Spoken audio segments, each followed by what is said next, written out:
They got bad policies and they've got a bad candidate, which leads us to this. So there was a report out recently by the guys over at JP Morgan, and very good report. Actually, Michael Cembalest, he's their sort of big market guru analyst there.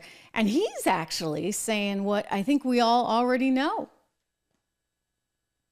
Biden's out.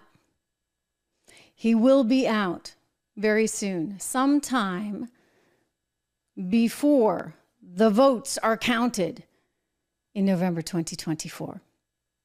So he wrote this report, which yours truly read all 49 pages of it. It was pretty good, actually. Some interesting stuff there. Some stuff I didn't agree with. Some stuff I thought was quite interesting.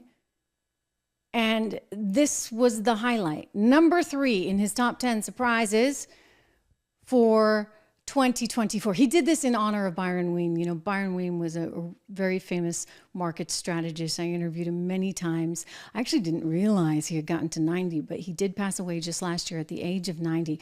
And for like 3 decades, he would actually always put together sort of a top 10 list for the following year. I actually don't think he was at JP Morgan.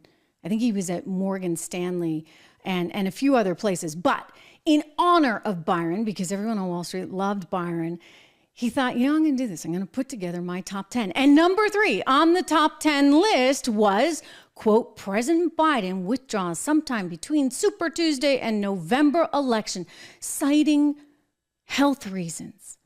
Biden passes the torch to a replacement candidate named by the Democrat National Committee. He went on to say that Biden has a low approval rating for a president with not such great job creation, right? About 10% since his inauguration, although that figure is the byproduct of his inauguration, coinciding with the rollout of COVID vaccines and a reopening of the U.S. economy. So, you know, he's taken a lot of credit for stuff that really was just going to happen anyway. I mean, Larry Summers said this well. This is the former head of Harvard University. They need him back there these days, but also the former Treasury Secretary under Bill Clinton, and then the head of the National Economic Council under Barack Obama. So not exactly a right winger.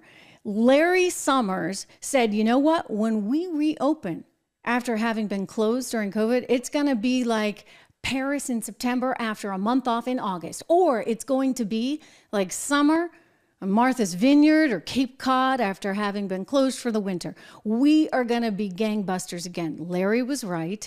Larry warned the Fed not to do what the Fed did, but you know, you can't get in the way of those central bankers that want to somehow manipulate our economy any which possible way. But so JP Morgan, I think it's really interesting. They're just coming out and saying it. They're like, he's not going to be there. There's no way this guy is actually going to be there. And I do actually agree with them. I don't know how they run him. Careful what you wish for, though, guys, right? Because I do think he's quite beatable by Donald Trump. And I think Donald Trump's policies from an economic standpoint, from a foreign relations standpoint, and from a border standpoint would be advantageous for America right now. You don't want the policies of the Biden administration. You certainly don't want the policies of Gavin Newsom out there, but Gavin Newsom could be that shiny toy that nobody really knows, and they won't have a lot of time to vet him if he comes in so late. So that could be the thinking. I don't think Kamala will like it very much, though, passing over the black woman for Gavin Newsom. We'll see. But Wall Street has money on these things, right? So when they come out with a report like that, even if it is one of the big banks, I think it's an interesting thing to see.